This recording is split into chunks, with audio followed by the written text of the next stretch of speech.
Dan di dalam buku ini, kedua penulis ini mengajarkan kepada kita apa yang harus Anda kenali dari perubahan-perubahan yang terjadi itu. Misalnya Anda harus mengenali pihak-pihak yang bermain di dalamnya, kekuatan-kekuatan yang berpengaruh, kekuatan-kekuatan yang tersingkir, dan kekuatan-kekuatan yang sedang tumbuh. Ini adalah hal-hal yang perlu untuk kita ketahui, karena ini akan membantu kita secara global memahami kemana arah perubahan itu. Dan menurut saya, John Naisbitt dan istrinya dengan sangat luar biasa mampu menjelaskan di dalam buku ini kemanakah dan bagaimana kita menghadapi tren perubahan di masa yang akan datang. Luar biasa buku ini, sangat menurut saya buku ini diminati. Dan kita mungkin memiliki pengetahuan yang sama dicari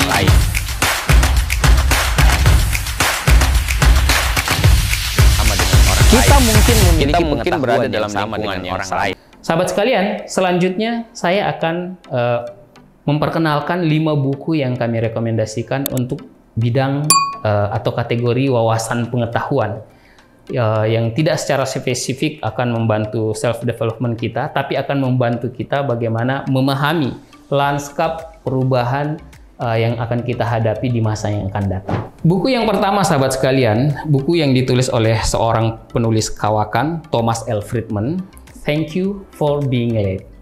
Mengapa buku ini kami rekomendasikan sebagai buku yang layak Anda baca? Karena dalam buku ini, Thomas Friedman memberikan kepada kita gambaran bagaimana perubahan dunia yang sedang terjadi dan apa yang memicunya. Nah, sahabat sekalian, Anda perlu mengetahui apa yang menjadi pemicu dan kemana arah perubahan itu, dan itu yang dijelaskan oleh Thomas Friedman di dalam buku ini. Karena inilah yang akan kita hadapi, dan semakin kita mengenal dunia kita, maka kita akan semakin mampu beradaptasi.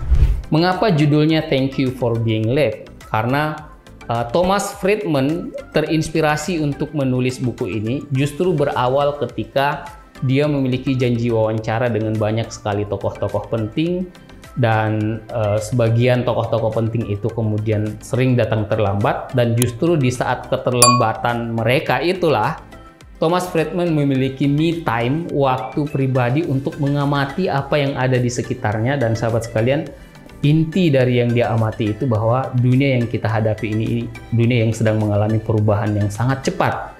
Dan dia mengilustrasikan ibaratnya kita ini sedang belajar naik sepeda.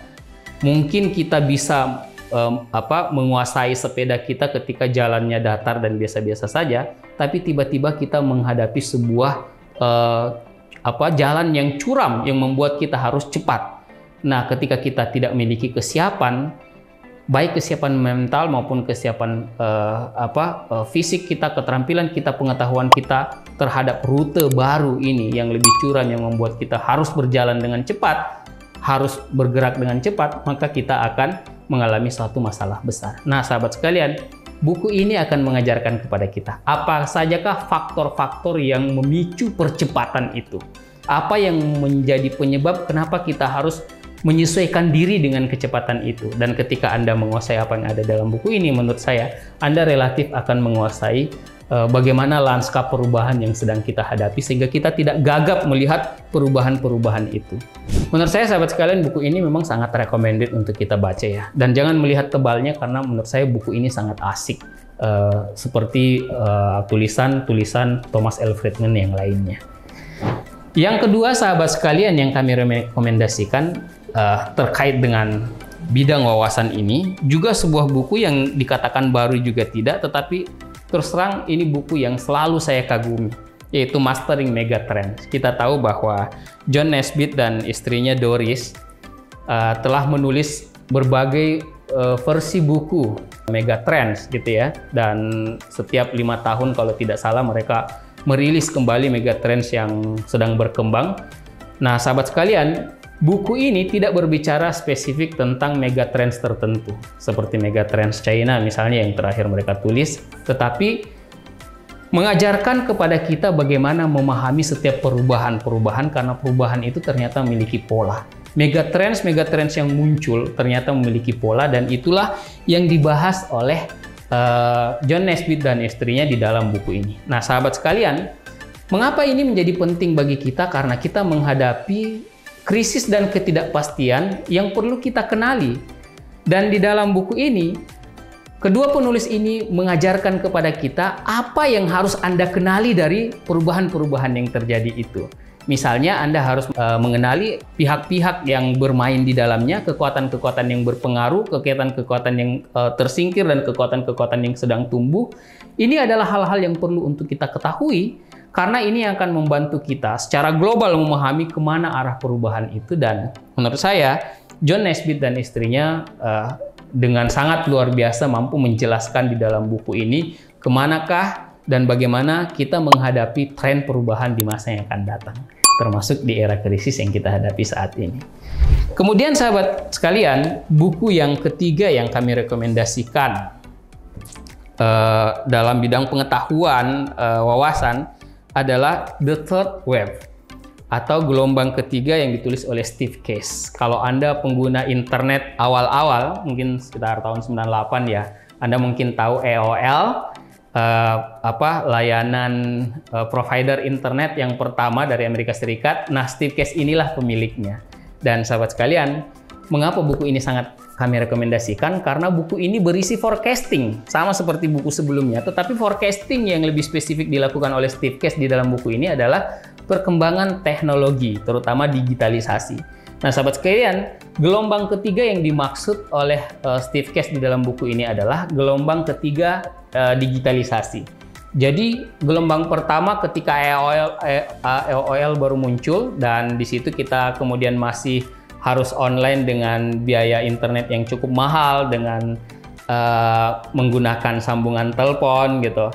Inilah generasi awal di mana yang merasakan manfaat dari digitalisasi waktu itu adalah pemilik-pemilik modal seperti organisasi pemerintah dan perusahaan. Dan pada saat itu individu masih merasa kesulitan untuk masuk mengambil manfaat di dalam perkembangan digital ini. Lalu masuk ke gelombang kedua ketika ditemukannya smartphone dan berbagai aplikasi-aplikasinya.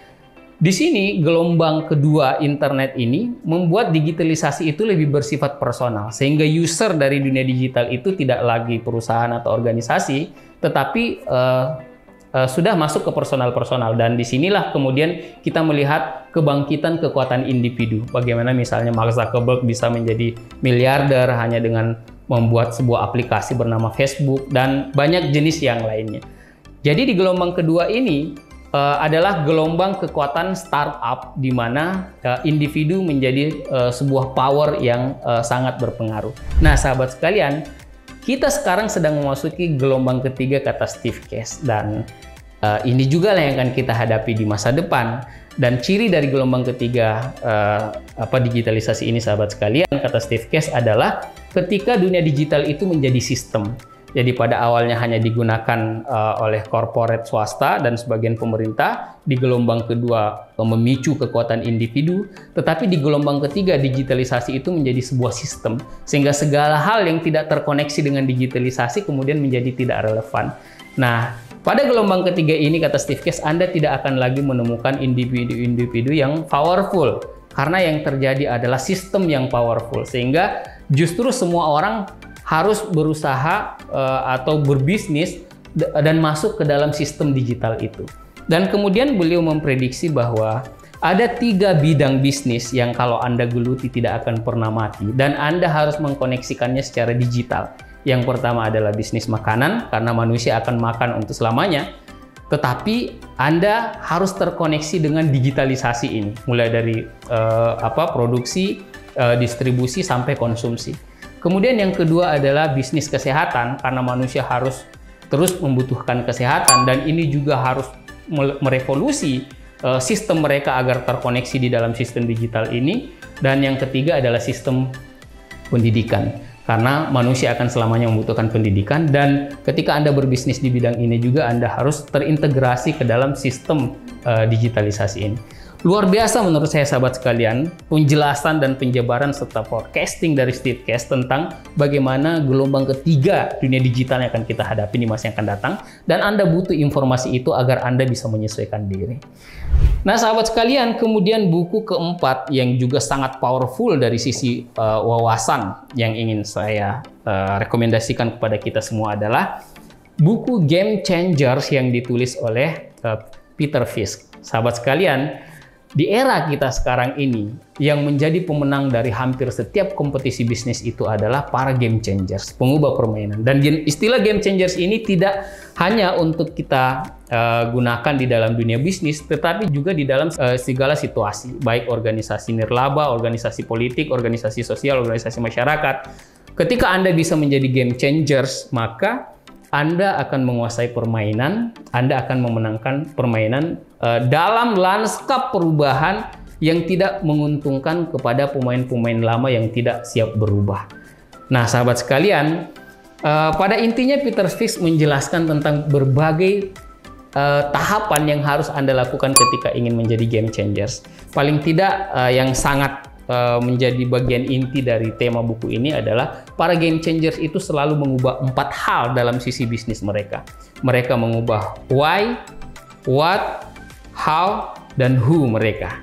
Mereka mengubah alasan mengapa mereka berbisnis. Jika pada awalnya mereka untuk keuntungan misalnya, maka mereka mengubah alasannya, mengubah why-nya. Dan yang membuat orang terkoneksi dengan bisnis itu adalah alasannya. Orang kemudian memilih menjadi customer dari produk-produk mereka karena alasan mengapa dan bukan substansi dari produknya sendiri. Yang kedua yang diubah oleh para game changers adalah mengubah who-nya, mengubah siapa yang menjadi market mereka. Dan seperti di dalam buku Blue Ocean Strategy, salah satu strateginya adalah masuk ke dalam pasar yang tidak ada kompetisinya. Kenapa tidak ada kompetisinya? Karena mereka lah yang meng-create pasar itu sendiri. Jadi orang membutuhkan sesuatu karena game changers ini memberikan sebuah alternatif bahwa Anda butuh ini, dan mereka kemudian menjadi game changers di situ karena mereka mengubah marketnya, who. Kemudian mengubah how mereka, yaitu bagaimana mereka mendeliver produk mereka. Ada banyak contoh di dalam buku ini, sahabat sekalian. Ada 100 perusahaan yang dijelaskan oleh Peter Fisk yang mereka kategorikan sebagai game changers karena merubah salah satu atau bahkan 4 dari aspek penting ini. Jadi bukan hanya mengubah produk, yaitu what mereka, tetapi mereka juga mengubah why mereka, who, siapa yang mereka tembak, dan how, bagaimana mereka mendeliver produk-produk atau jasa mereka. Nah, sahabat sekalian, menurut saya tidak ada jalan lain ketika Anda ingin sukses di masa yang akan datang. Memang kita harus menjadi game changers dalam skala organisasi apapun yang kita miliki. Dan Anda perlu membaca buku ini karena buku ini memberikan step by step dan kerangka inti bagaimana menjadi organisasi game changers itu. Dan terakhir sahabat sekalian, buku yang kami rekomendasikan sebagai buku wawasan atau pengetahuan adalah buku Factfulness yang ditulis oleh Hans Rosling. Sahabat sekalian, mengapa buku ini menjadi kami rekomendasikan? Karena ada banyak jebakan cara berpikir yang membuat kita salah melihat dunia. Dan inilah yang dibongkar dengan baik oleh Hans Rosling di dalam buku ini. Di dalamnya kita akan diberikan kuesioner, pertanyaan-pertanyaan yang kemudian nanti akan di bagian belakang diberikan jawabannya. Dan hampir pasti kita selalu mengikuti jebakan-jebakan pikiran kita dan mengikuti tren umum persepsi kita terhadap bagaimana perubahan-perubahan dunia. Misalnya angka kemiskinan, angka kriminalitas, kemudian angka kelahiran, penyebaran penduduk, kemudian bencana, dan sejenisnya.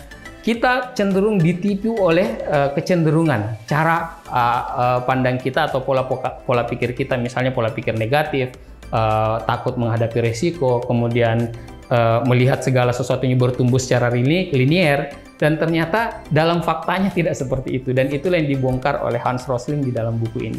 Sahabat sekalian, ketika Anda membaca buku ini, Anda akan tersadarkan betapa banyak hal yang salah kaprah yang kita lihat menjadi worldview kita selama ini. Dan buku ini juga adalah salah satu buku yang sangat direkomendasikan oleh Bill Gates. Karena memang riset yang dilakukan oleh Hans Rosling membuat kita menyadari bahwa kita telah melakukan banyak kesalahan dalam mempersepsi bagaimana dunia ini.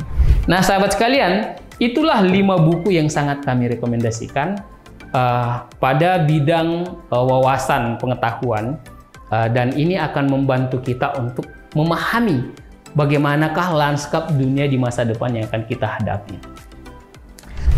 Selanjutnya sahabat sekalian, saya akan memberikan gambaran 5 buku pada bidang spiritualitas yang sangat kami rekomendasikan. Sahabat sekalian, mengapa spiritualitas ini penting? Karena di era ketidakpastian, di masa ketidakpastian, di masa pandemi dan krisis saat ini, salah satu yang menjadi pegangan hidup kita itu adalah spiritualitas kita. Dan karena itu, kami akan memberikan 5 buku recommended yang perlu kita baca untuk menunjang kekuatan spiritual kita menghadapi tahun 2021.